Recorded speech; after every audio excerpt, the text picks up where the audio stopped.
kita semua. Semuanya kembali kepada diri kita kembali masing-masing, keikhlasan kita. Semoga juga diridhai Allah, khusus untuk Sayyidul Hajat Mbak Seli yang ibu cari ini.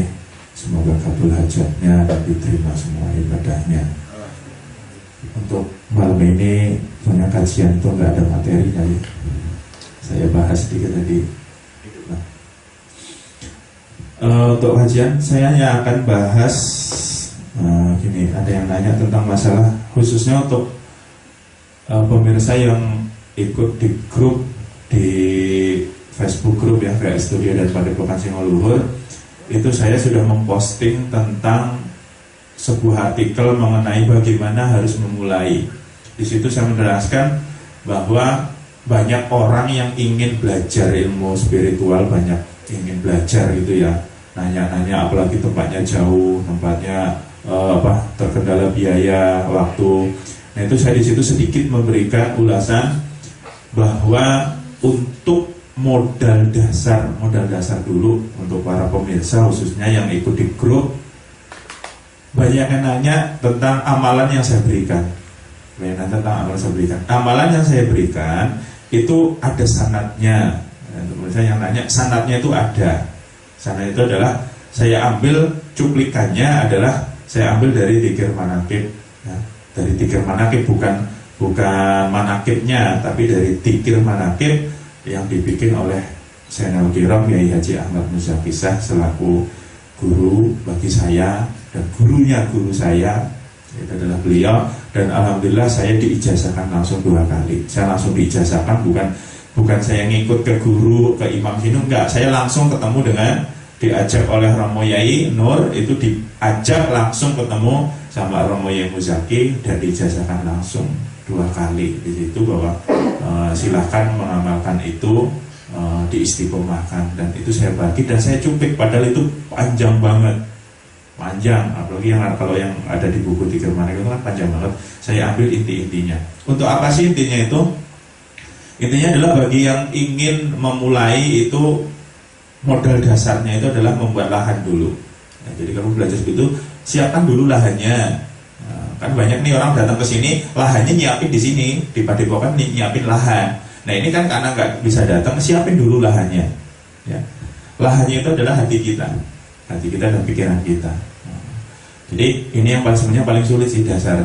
Jadi menyiapkan lahan itu, menggembleng lahannya dulu, menyiapkan lahannya, bukan mau nanam. Ini yang saya ajarkan itu bukan mau nanam, tapi menyiapkan dulu. Di situ yang saya tulis adalah, saya cari dulu. Ya. Jadi untuk memulainya di situ adalah menguatkan hati ya, menguatkan hati dulu, kuatkan dulu ibadahnya, syariatnya, ibadah wajibnya kerjain dulu. Itu pokok pertama dari dasar mempelajari spiritual adalah ibadah mahdoh ya, ibadah atau ibadah wajib, syariat wajib itu harus nomor 1 dulu ya, nomor 1 dulu. Sholatnya, puasanya, terutama dalam sholat yang setiap hari harus kita lakukan. Terus yang kedua adalah bersihkan diri dulu, membiasakan membersihkan dulu dengan taubat ya. Yakini bahwa setiap hari kita itu selalu mohon ampun di setiap sholat kita, ataupun di setiap dzikir kita. Setelah sholat itu biasanya kita berzikir dulu. Nah di situ jangan pernah lupa untuk memohon ampun kepada Allah setiap selesai sholat. Rasulullah mengajarkan setiap hari itu minimal 75 kali istighfar. Lalu Rasulullah itu adalah maksum ya. Rasulullah itu jauh sekali dengan dosa, dijaga nggak dosa, itu aja masih istighfar. Nah, kita yang setiap hari dosanya banyak aja istighfar, malesnya pol. Jadi istighfar itu bukan cuma ucapan. Apa istighfarnya? Astaghfirullahaladzim. Itu istighfarnya paling sederhana, yaitu membaca itu kalimat itu sekaligus dengan permohonan di hati, bukan cuma ucapan. Nggak ada artinya ucapan istighfar itu nggak ada artinya kalau hati kita sendiri nggak mohon ampun. Jadi setelah selesai sholat fardu, awali pertama kali setelah sholat fardu, dzikirnya itu adalah istighfar dulu, minimal 75. Standarin aja satu urutan tasbih, yaitu 100. Astagfirullahaladzim, astagfirullah. Untuk apa? Pertama adalah mohon istighfar untuk sholat kita dulu. Sholat kita dulu istighfarin. Jangan kamu langsung istighfar tuh dosa-dosa kemarin. Kamu ini sholatnya, sholat kita itu belum tentu loh diterima. Sholat kita itu masih ghaflah, masih banyak bolong-bolongnya.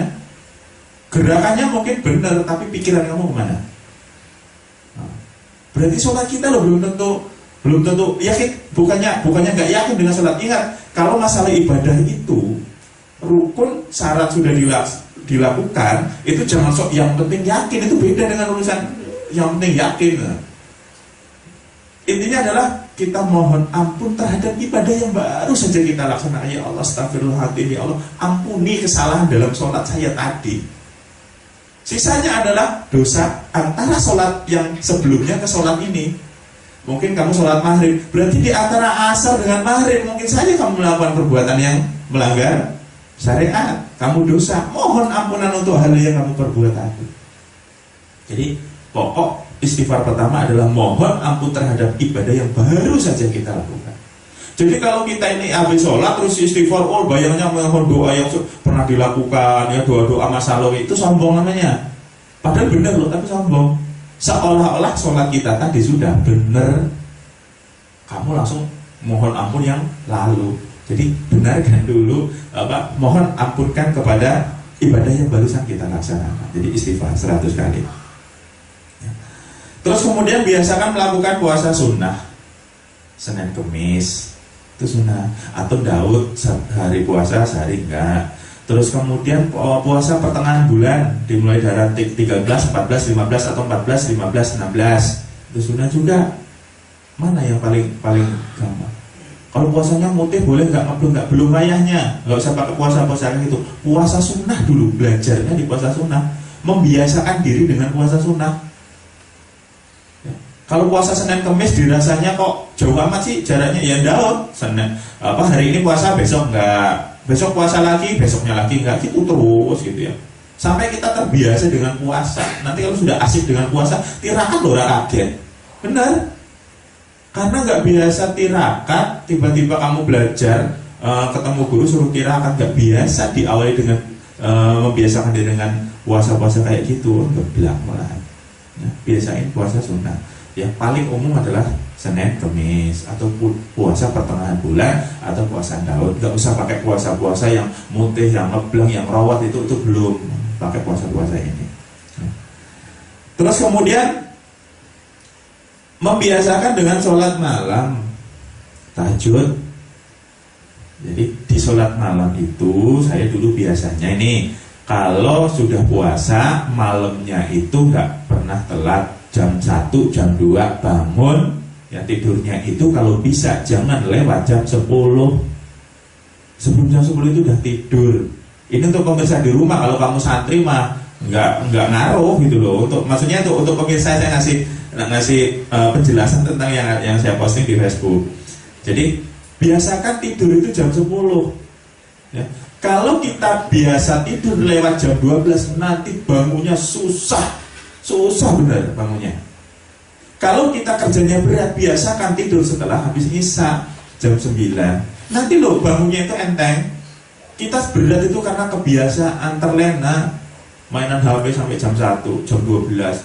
Tidur aja masih nggak bisa, masih mikir, menghayal dan sebagainya. Jam 1:30 belum bisa tidur. Tidur sebentar, alarm bunyi, kamu dibangunin suruh tahajud, belas nggak kuat matanya. Makanya sholat tahajud itu diutamakan itu setelah tidur. Emang sholat tahajud kalau nggak tidur dulu boleh? Ya boleh. Tapi afdolnya sholat tahajud adalah setelah tidur. Kenapa orang zaman dulu itu tidur kalau tirakat itu ngempeng? Ya zaman dulu listrik belum ada, HP nggak ada, nonton TV nggak pernah. Ingat coba zaman dulu, zaman saya masih tahun 80. Lah udah maghrib tang itu ngirim teplok, suruh belajar sekolah, habis ini tutup, ya sudah pada tidur. Ya gimana nggak jam 1, jam 2 bangun, badannya seger loh, dari jam 9, jam 8 udah tidur. Nah kita tuh enggak zaman sekarang. Sore tirakat susah karena tidak disiplin dalam waktu. Karena kita itu punya badan, punya tubuh. Tubuh kita itu punya jam, nggak bisa kamu semaunya. Kamu punya niat menggebu-gebu, tapi badanmu, fisikmu ini jangan kamu paksa. Diatur polanya. Jam 9 tidur, jam 10 tidur, alarm hidupin jam 2 atau jam 3, bangun baru tahajud. Afdol namanya. Jadi ketika kali kita sudah tidur dan kita ibadah, itu nggak diserang ngantuk. Itu loh maksudnya. Kamu lagi ngantuk-ngantuknya maksa sholat, alah dikir baru 5 menit lu langsung tergeblak kamu tidur malahan. Jadi disiplin terhadap jam tubuh kita ya. Jangan dibiasakan begadang ya. Karena apa? Badan kita tuh perlu istirahat. Kita ngantuk karena badan kita lelah. Nah, jadi sholat tahajud di sepertiga malam itu bagus-bagusnya itu jam 2 sampai menjelang subuh. Ya, sholat tahajud 2 atau 4 rakaat, terus kemudian sholat hajat 2 rakaat. Ya. Nah, setelah tahajud dan hajat inilah, ya, kalau nggak ngerti sholat tahajud gimana Pak Dan, sholat hajat gimana, tahajud gimana, googling lah, nyari di Google sholat tahajud sama itu, gampang kok ini ya. Di Google itu panduan sholat tahajud, sholat hajat sama lah, nggak ada bedanya. Niatnya kan. Sholatnya kalau susah 2 rakaat, tahajud 2 rakaat, terus kemudian hajat 2 rakaat, atau tahajud 4 rakaat, hajatnya 2 rakaat, ya, boleh, ya, terserah. Atau mau hajat dulu baru tahajud, boleh, hajat dulu baru tahajud, ya, namanya sholat sunnah kok. Ya. Setelah itu kalau syukur-syukur ditutup dengan sholat witir 3 rakaat. Jadi sholat witir itu sholat sunnah adalah sholat penutup segala sholat sunnah adalah witir. Setelah sholat witir nggak ada sunnah kecuali sholat sunnah qobliyah subuh. Nah, jadi setelah sholat tahajud itu, setelah sholat hajat, nah baru lakukan dzikir ini. Ya. Dzikirnya saya ngasih itu nggak banyak-banyak kok.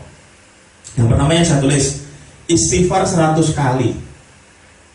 Ya, Astaghfirullahaladzim, Astaghfirullah 100 kali. Dzikir itu wirid ya, wirid dengan dzikir beda. Ini perlu wirid dengan dzikir itu beda. Wirid berarti adalah membaca kalimat dzikir berjumlah bilangan, namanya wirid. Kalau dzikir itu adalah prosesnya, menyebut asma Allah, mengingat Allah itu disebut dzikir. Jadi wirid mewiridkan dzikir. Jadi kalau wirid itu pakai tasbih biasanya kan dihitung. Wirid itu adalah membaca kalimat-kalimat dzikir berjumlah bilangan, itu namanya wirid.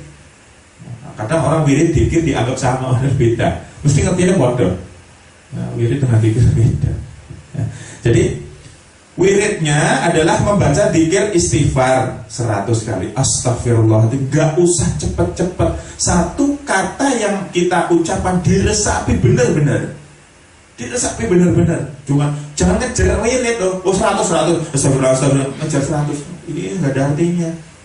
Yang diminta Allah itu bukan bilangan loh, kesungguhan yang diminta. Bilangan itu untuk memberikan batasan kepadamu, memberikan batasan agar kamu tuh ingat, tidak bablas. Ya, syukur-syukur sama wirid itu sebenarnya nggak ada batasannya sih. Wirid itu tuh iya semampumu, cuman kita batasi karena yang akan diwiridkan banyak gitu loh. Kita kasih batasan 100 ya. Jadi astagfirullahaladzim, astagfirullahaladzim. Apa yang harus diistighfarkan ketika itu? Yang perlu diistighfarkan pertama adalah mohon ampun kepada panca indera kita. Mohon ampun untuk mata, mohon ampun untuk hidung, mohon ampun untuk telinga, mohon ampun untuk mulut, mohon ampun untuk tanganmu, mohon ampun untuk kakimu, dan yang terakhir adalah mohon ampun untuk syahwatmu. Ini yang diajarkan oleh guru saya. Jadi ketika istighfar, mohon ampunkan terhadap semua yang pernah kamu gunakan di dohir-dohir, terutama adalah panca indera, itu adalah sumbernya maksiat. Dan yang terakhir adalah mohon ampun terhadap syahwatmu. Syahwatmu yang berikutnya adalah alat vitalmu, mohon ampunkan ya.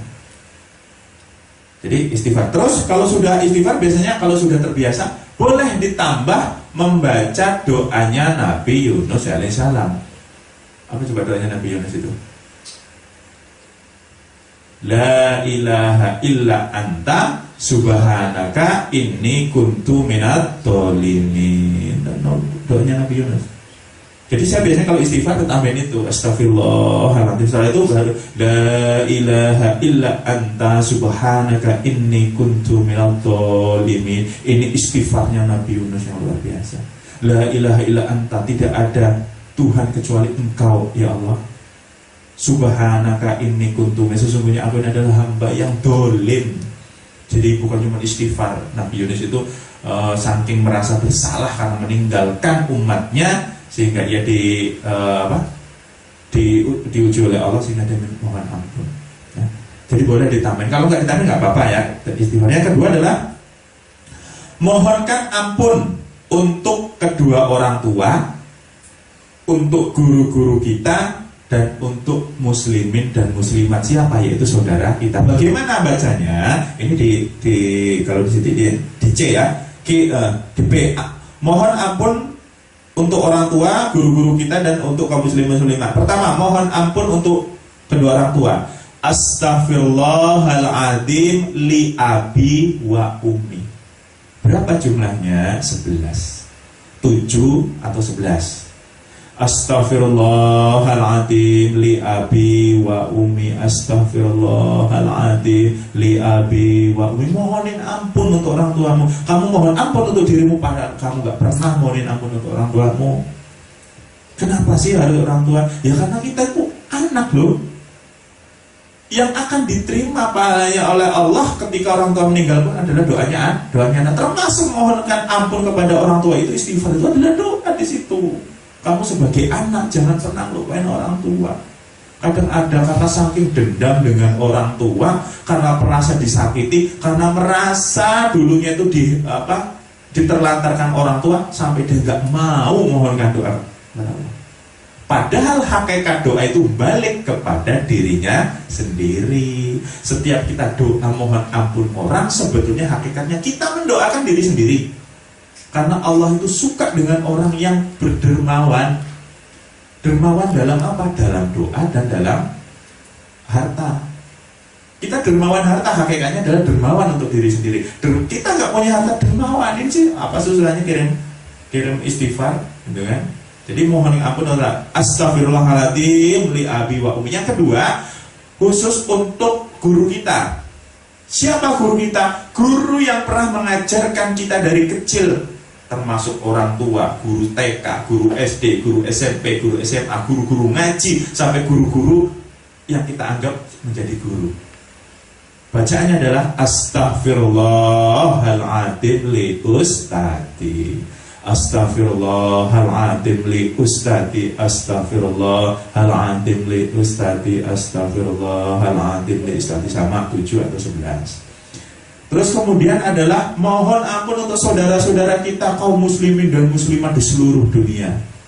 Bacanya gimana? Astaghfirullahaladzim lil muslimin wal muslimat. Astaghfirullahaladzim lil muslimin wal muslimat. Sebenarnya ada 7. Ini saya kira jadi 3 yang paling pokok ya. Jadi kan ada astaghfirullah lil mu'minin wal mu'minat, astaghfirullah innahu kana ghafara. Ini yang saya ambil adalah pokok dari itu ya, yaitu istighfar untuk kedua orang tua, istighfar untuk guru-guru kita, dan istighfar untuk saudara-saudara muslimin wal muslimat. Itu adalah saudara-saudara kita. Yang berikutnya adalah kirim Fatihah. Nah ini tawasul, masuk ke tawasul. Kirim Fatihah ya, kirim Fatihah. Nah ada yang nanya, kenapa sih harus tawasul? Tawasul itu bukan berarti, ini jangan salah persepsi lah ya. Banyak yang salah persepsi, tawasul itu haram katanya, musyrik, ada yang kayak gitu. Tawasul itu sebenarnya mendoakan untuk orang-orang yang kita ikuti. Maksudnya kita ikuti fatwanya, kita ikuti ilmunya ya, atau karena kita mencintai mereka, yaitu para alim ulama. Tawasul itu kita nggak bisa ngasih apa-apa loh, ketika mereka itu udah nggak ada, mau ngasih apa coba? Ngasih duit lah udah nggak ada. Yang bisa kita lakukan adalah menghadiahkan bacaan Fatihah. Bukan ngirim Fatihah, Fatihah itu nggak nyampe, hadiahnya. Karena kita membaca Al-Quran saja sudah berpahala kan. Maka Fatihah, fadilah Fatihah itu sangat besar. Makanya membaca Fatihah itu adalah mengirimkan, hakikatnya adalah mengirimkan pahala. Dan pahala di sini sebetulnya adalah doa. Jadi Fatihah itu adalah mengandung unsur doa di situ, sehingga kita menghadiahkan doa ini kepada orang-orang yang kita tuju. Pertama, Hadiah kepada siapa? Kepada Nabi, sahabat dan keluarganya. Ya. Liridho illahi ta'ala wa bi syafa'ati nabina wa maulana Muhammad sallallahu alaihi wasallam wa alihi wa azwajihi wa duriyatihi. Al-Fatihah. Itu yang paling umum kan? Ila hadrati Nabi, ila hadrati Rasulullah sallallahu alaihi wasallam. Ada juga itu ila hadrati Rasulullah sallallahu alaihi wasallam wa ashabihi, ya, wa alihi wa dzurriyyatihi, dan seterusnya ada. Jadi intinya kirim Fatihah ke Nabi, keluarganya dan sahabat-sahabat.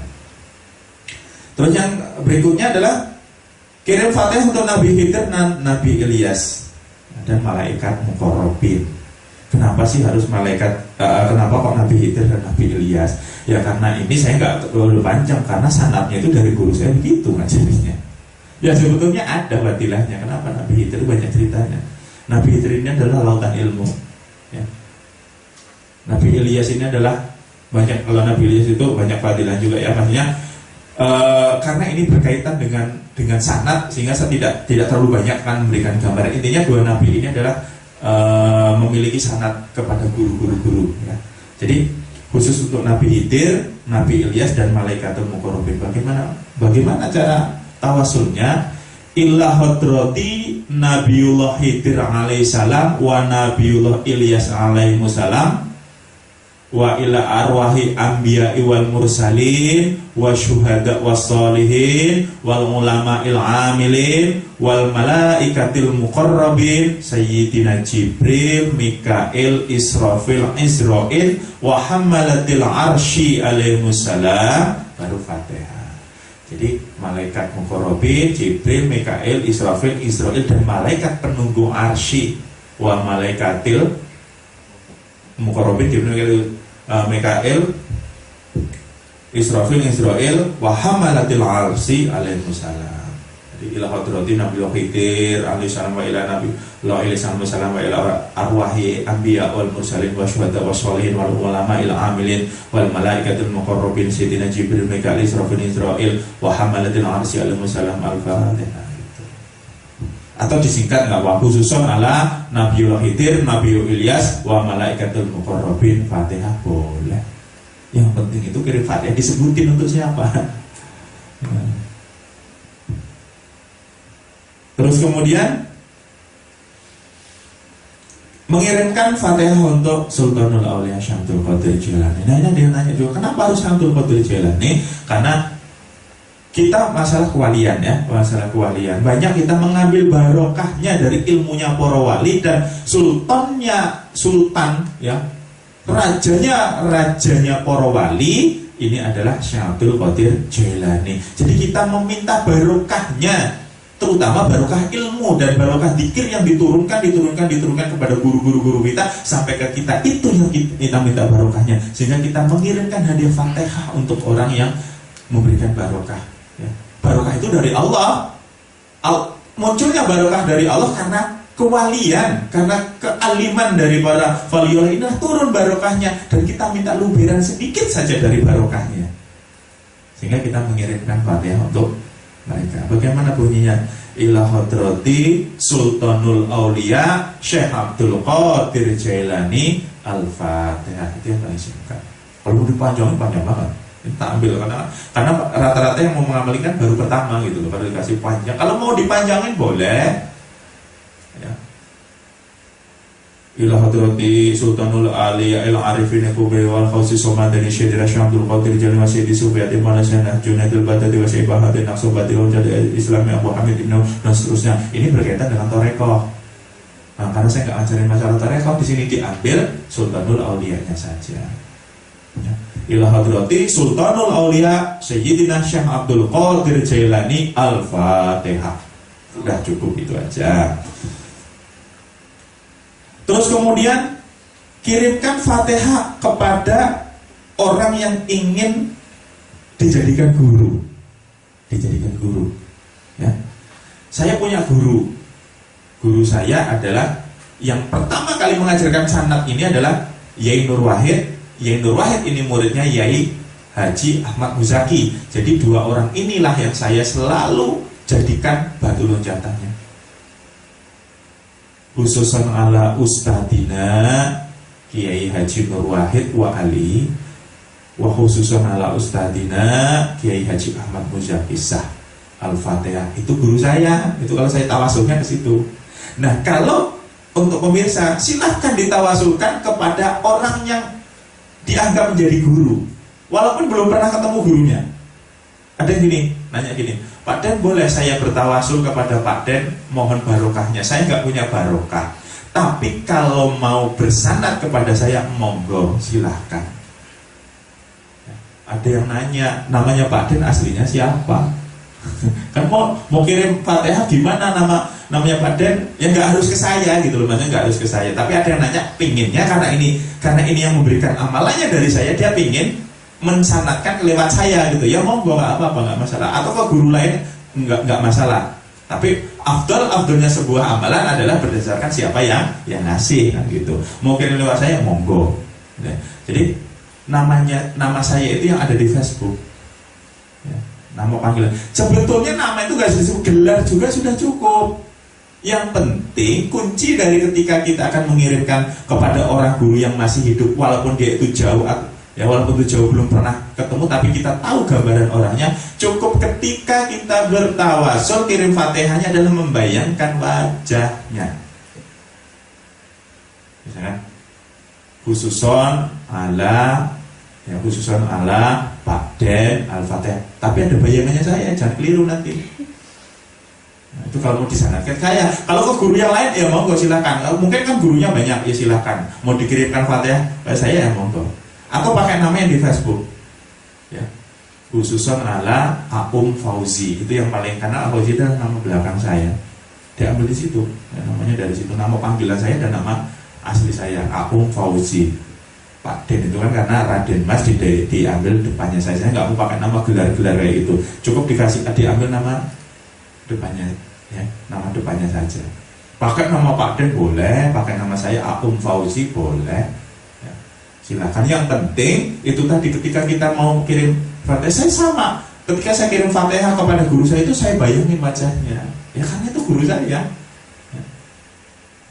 Jadi silahkan kirim Fatihah untuk orang yang ingin dijadikan guru, walaupun kita belum pernah ketemu. Nah, di sini maksudnya ada orang yang ingin berguru ke saya, pengen banyak belajar, nggak ada waktunya. Ya silahkan, ya. Karena belum ada kesempatan ketemu saya, ya monggo disanadkan, nggak apa-apa. Suatu saat kalau memang jodoh ya pasti ketemu, ya, pasti insya Allah ketemu. Kalau ada sanad, ada jodoh ke saya. Setelah selesai tawasul, berarti tawasulnya tadi kirim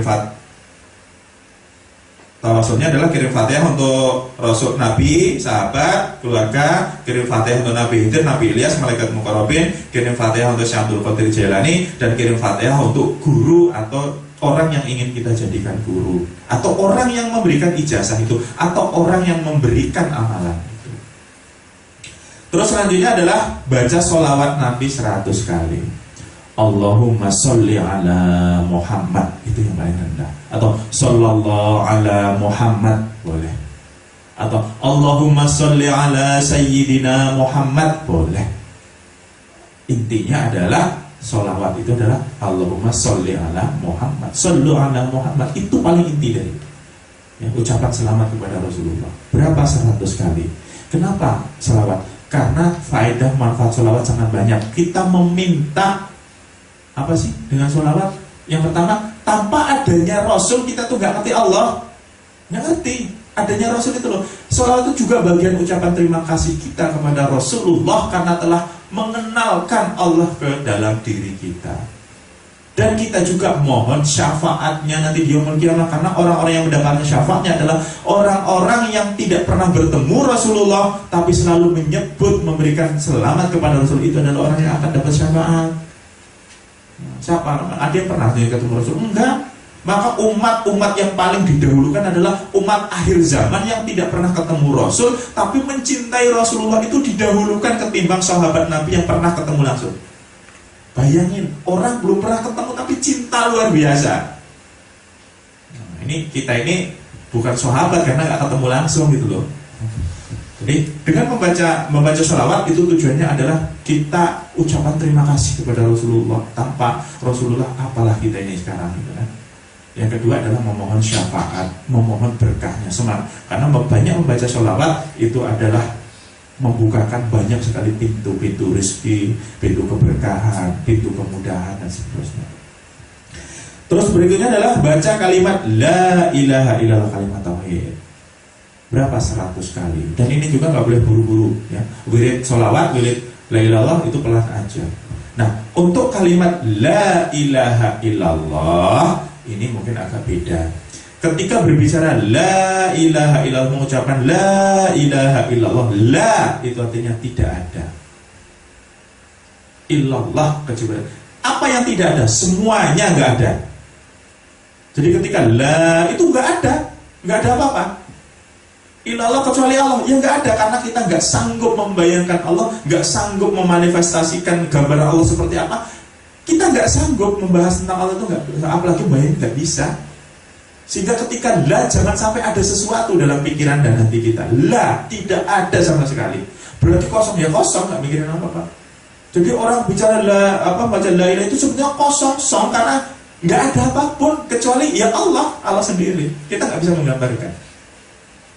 Baca la ilaha illallah ngelantur bayangannya kemana-mana. Ada la ilaha illallah sambil bayangin huruf Allah dan sebagainya. Itu ada yang ngajar. Kalau saya enggak, guru saya mengajarkan bahwa ketika baca la ilaha illallah maka tidak ada apapun illallah kecuali Allah itu sendiri. Dan Allah tidak bisa dibayangkan, tidak bisa digambarkan, tidak bisa pokoknya namanya Allah nggak bisa diapapun. Sehingga kosong blok, kita nggak mikirin apa-apa, nggak ngerasain apa-apa.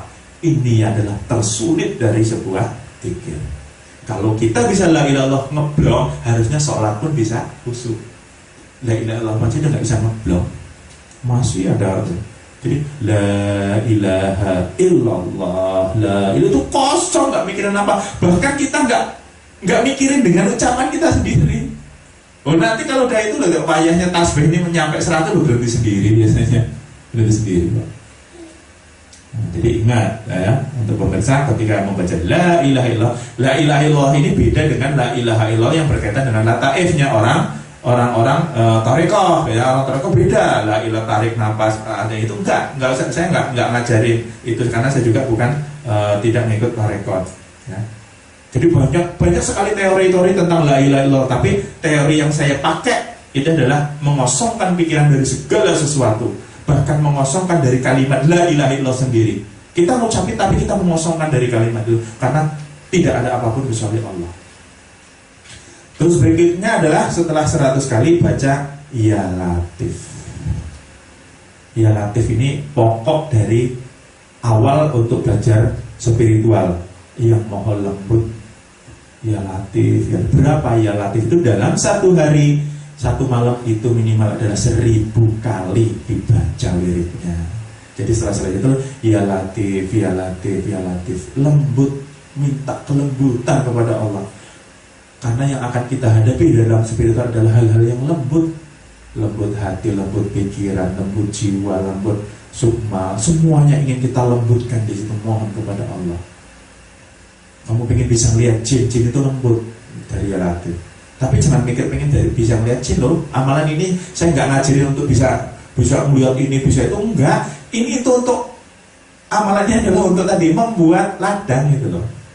Nah, ketika kita berzikir bacaan la ilallah dan ya latif, ya putusnya aja ya latif.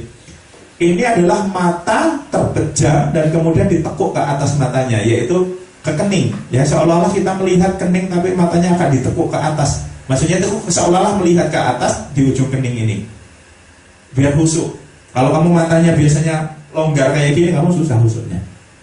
Jadi kalau mata ini diangkat sedikit ketika kita majam, seolah-olah melihat di ujung kening. Orang bilang mata ajna katanya, ke tengah-tengah situ agak sakit sedikit memang, sambil baca la ilallah terus kemudian baca ya latif itu yang santai, ya latif, ya latif, ya latif, ya latif.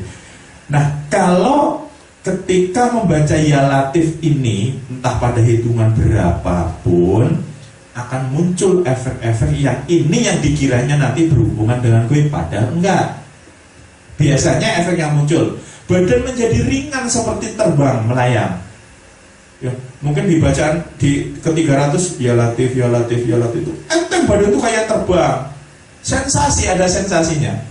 Ada sensasinya. Ini kadang keliru ini orang. Dia seolah-olah masuk ke alam tertentu. Padahal memang enggak. Ini efek karena kita itu khusyuk sehingga kita itu hilang loh. Saraf-saraf kita nggak bisa merasakan saraf. Itu hilang. Akhirnya apa? Enteng kayak terbang. Nanti kalau kamu sadar lagi loh ya biasa. Jadi jangan terpengaruh. Yang kedua, pertama, efek badannya jadi ringan.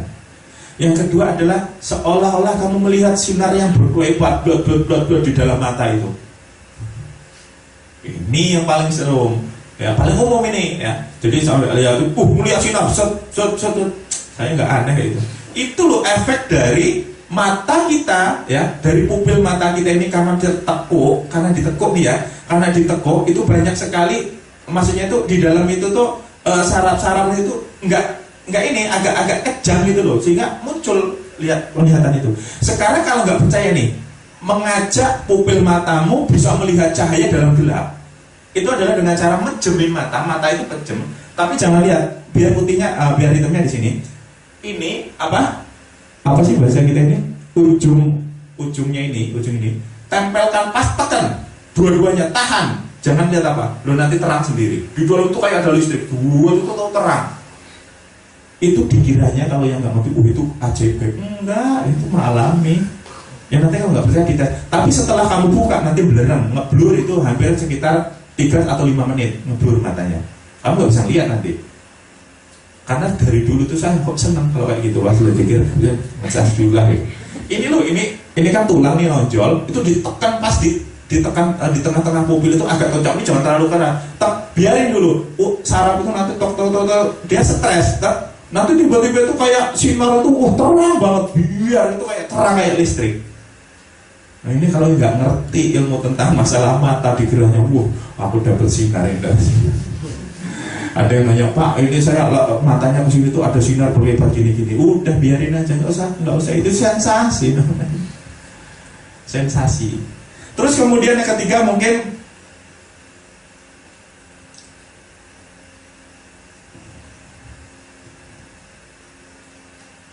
ya mungkin nanti akan merasakan hawa panas.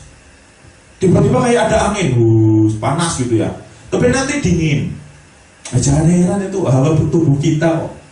Tubuh kita itu kalau kita ini pas lagi hawa ini dingin, maka tubuh kita merespon untuk menjadi panas. Ketika dia di luar panas, maka tubuh kita merespon ke dingin. Itu alami. Tiba-tiba panas, ada nanti semilir angin. Apalagi di kamar, angin itu loh, apalagi ada jendelanya. Walaupun itu lewat angin-angin loh, saking lembutnya angin karena kamu khusyuk loh, kamu ngerasain kayak seperti ada angin topan. Bus gitu. Ini apa? Udah ketakutan dia. Ya, kok dingin gitu, gitu. Ngapain heran gitu. Jadi jangan kaget gitu, tiba-tiba nanti ada angin bos gitu. Itu sensasi kok. Sensasi. Hawa panas, nanti dingin gitu. Tapi kalau terbiasa dengan itulah awal-awal kepekaan kita. Nanti di supranatural kita menjadi peka dari hal-hal yang seperti itu dulu. Ya, karena kita biasa konsen akhirnya peka. Makanya banyak orang susah banget nggak peka-peka karena konsentrasinya buyar. Latih dari sini. Bisa merasakan hawa. Ya. Terus berikutnya nanti tiba-tiba mungkin muncul seperti ada sosok. Tahu-tahu sebentar itu didatengin gitu ya. Kayak kamu bayangannya itu datengin. Hati-hati, kadang imajinasi otak kita liar. Ketika pada hal khusyuk, kadang otak itu ngawur, melalang buana itu sendiri. Memunculkan seperti halnya ketika kita benar-benar khusyuk itu muncul seperti halnya orang tidur. Napasnya itu menjadi ringan, otot saraf menjadi ringan, nggak tegang. Akhirnya apa? Otak kita itu rileks. Ketika masuk pada alfa, dia bisa menimbulkan sensasi-sensasi imajinasi seperti mimpi. Ini apa? Ya nanti kamu seolah-olah kayak ditemui sosok gitu ya, ditemui makhluk. Itu kadang karena otak kita dari awalnya itu sudah berpikir supranatural. Hanya apa? Muncul gambar-gambaran itu sensasi sebetulnya. Jadi jangan mikir didatengin jin, ini nggak usah mikirin itu. Masalah jin itu nanti ada babnya sendiri. Ya, kalau jin itu datang benar-benar ya wujud blak di depan kamu, Kalau bau ya baunya nggak luar biasa, kalau panas ya panas langsung. Jadi kamu nggak lihat apa cuma bau wangi dan sebagainya, nggak usah heran sensasi hidupmu itu jadi tambah peka kalau lagi ya. Nggak tahu wujudnya kok cuma bau wangi, kok aneh sih ya. Nggak usah aneh, bau apa, bau ini bau wangi terus kemudian bau kayak bangkai ya. Nah itu adalah sensasi dari otak kita ketika zikir menjadi seperti itu. Jadi untuk masalah ini nanti akan muncul fenomena-fenomena ketika zikir, membaca ya latif ketika khusyuk, itu jangan terganggu dengan fenomena seperti itu, nggak usah khawatir. Yang penting kita dalam kesadaran. Kalau kita merasa lelah, merasa kadang seolah-olah kita mau ketiduran gitu ya, sudah mulai ada bayangan-bayangan, cepat-cepat sadar lagi, cepat-cepat sadar. Nah, jadi sensasinya orang sedang konsentrasi itu aduh macam-macam. Yang susah nanti kalau usah didatangi cewek Pak Jin, padahal cantik jinnya gitu. Itu otakmu ada ngeres, makanya otak itu merespon dengan sensasi yang jorok. Nah terus selanjutnya setelah selesai wirid itu yang tadi jalati sudah selesai. Nah kalau sudah selesai silakan berdoa. Nah berdoa itu terserah doanya masing-masing. Nah, di sini saya tambahkan kalau di Facebook itu nggak ada tambahnya di sini, yaitu tentang doa muraqabah. Doa muraqabah ini biasa dilangsungkan, mungkin kalau di YouTube Gusnya sering baca siiran itu ya, doa muraqabah. Saya juga dalam setiap kali membuka kajian pasti dengan doa muraqabah itu, yaitu bunyinya yang diambilkan dari inti dzikir manaqib yang dibikin langsung atau yang ijazahnya langsung dari Kiai Haji Ahmad Muzaki Shah, yaitu doa muraqabah. Bi barokati wal karomati Sultanul Aulia Sayyidina Syekh Abdul Qadir Jailani wa bi syafaati nabiyina wa maulana Muhammad sallallahu alaihi wasallam bi idnillah wa ridallah ya Allah innaka ala kulli syai'in qadir. Itu doa muraqabah. Doa muraqabah ini selalu saya gunakan setiap akan melakukan apapun ya. Kalau ditanya mantranya Pak Den apa selama ini ingin buka gerbang ya ini muraqabah ini. Saya nggak pernah pakai mantra-mantra karena dari guru Abah Nur itu ngajarin ini kok. Karena bil barokah wal karomah itu multi, katanya multiguna. Terserah kamu pakai untuk apa karena niatnya di situ. Bi barokati wal karomati Sultanul Aulia Sayyidina Syekh Abdul Qadir Jailani wa bi syafaati nabiyina wa maulana Muhammad sallallahu alaihi wasallam bi idznillah wa ridallah ya Allah innaka ala kulli syai'in qadir. Itu muraqabahnya. Dinyanyiin kan biasanya bi barokah wal karomah Syekh Abdul Qadir waliyullah bisyafaat Nabi Muhammad biidznillah waridallah. Nah itu kalau di syair ya. Jadi silahkan pakai doa muraqabah itu. Ini selalu saya baca ya, selalu saya baca ketika akan melakukan sesuatu. Nah, sebetulnya doa muraqabah ini memang harus diijazahkan langsung, tapi setidaknya apalin dulu untuk pemirsa, apalin dulu nanti suatu hari ketemu kan sudah diijazahin, ketemu langsung. Misalkan mau datang langsung ke Romo Yai Haji Ahmad Muzaki Shah di Jember langsung minta ijazah manaqibnya bisa, atau di daerah-daerah tempat pemirsa ada dzikir-dzikir kelompok dzikir manaqib, silakan ngikut di situ, sama aja kok. Ya. Jadi saya itu mengambil fadilah, manfaat dari dzikir manaqib khususnya adalah di doa muraqabah ini. Sedangkan yang awal tadi ini adalah proses. Sehingga sebelum saya tutup, untuk para pemirsa yang ingin mengamalkan amalan ini, ada saya posting di grup VHS Studio dan Padepokan Sinuhun, ada di grup Facebook. Itu sudah lama diposting dan baru kali ini saya terangkan tentang amalan-amalan itu. Dan masalah kunci muraqabah bil barokah ini tidak saya tulis, maka saya langsung saya bacakan di sini. Ya mungkin bisa ditulis lah ya kalau nggak hafal ya. Bi barokati wal karomati Sultanul Aulia Syekh Abdul Qadir Jailani wa bi syafaati nabiyina wa maulana Muhammad sallallahu alaihi wasallam bi idnillah wa ridallah ya Allah innaka ala kulli syai'in qadir. Itu murokobahnya ya. Tinggal ditambahin belakangnya kalau punya hajat, iqti hajati ya Allah, tambahkan hajatnya apa? Tutup Fatihah. Al-Fatihah baca 33 kali. Jadi saya kalau punya hajat itu setelah selesai tawasulan tadi, saya sudah selesai dikirnya tawasulan, selalu saya baca doa Rabbi barokati wal karamati sampai ikti hajati, saya minta hajatnya apa? Al-Fatihah, saya baca Fatihah 33 kali.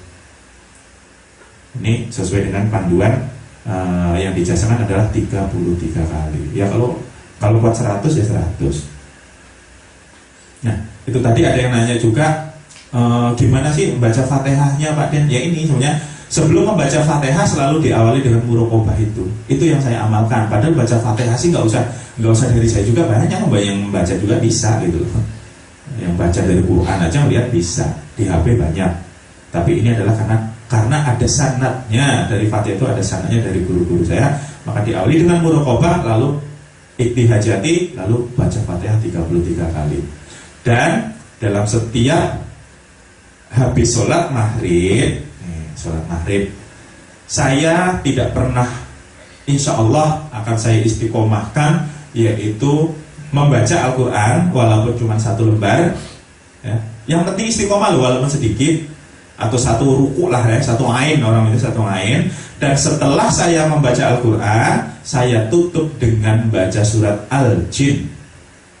Qul uhiya ila annahu istama'a nafarum minal jinni faqulina sami'na wa ata'na, seterusnya.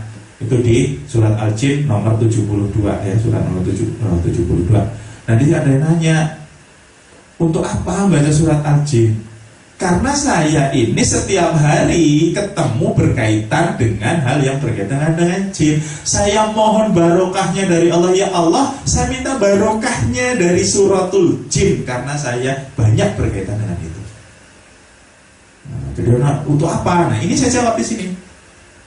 Di samping karena membaca Quran juga adalah mendapat pahala, saya juga meminta berkahnya dari itu kepada Allah. Saya istiqomahkan dari dulu, setiap habis maghrib, habis baca Quran, saya baca suratul jin sampai saya pahami sampai arti-artinya. Saya pahami tafsir-tafsirnya, tafsir ilmu tafsirnya ada, tafsir Jalalain itu saya paham tentang asal muasal dari surat jin itu apa.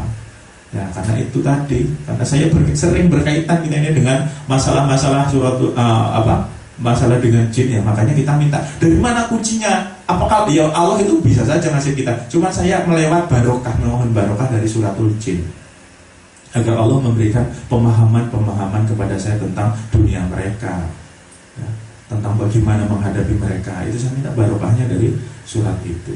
Terus ada yang bilang, Pak Den katanya ada yang bilang kalau baca surat jin kayak gitu tuh nanti ini malah kita itu dimasuki hutang jin. Itu niatnya sudah ngawur. Membaca Al-Quran itu pertama niatkan karena kita ingin mendapatkan pahala. Yang kedua karena ingin mendapatkan berkahnya Allah lewat wasilah bacaan Quran. Itu tujuannya. Kalau tujuannya itu pengen sakti baca surat jin, ya kamu bisa dideketin jin. Niatnya sudah salah. Baca bismillah aja lo bisa dideketin jin kalau niatnya salah. A'udzubillahi minasyaitonirrajim, kamu baca itu padahal aku berlindung kepada Allah dari godaan setan yang terkutuk, itu untuk ngusir setan, karena kamu niatnya pengen sakti malah dideketin setan.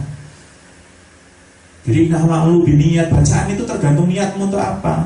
Jadi kalau ada baca surat jin nanti diikuti khodam jin itu ngawur ya, itu berarti niatnya sudah salah. Jadi kuatkan dalam diri kita bahwa untuk mencari pahala dan mencari keberkahan dari apa yang kita baca.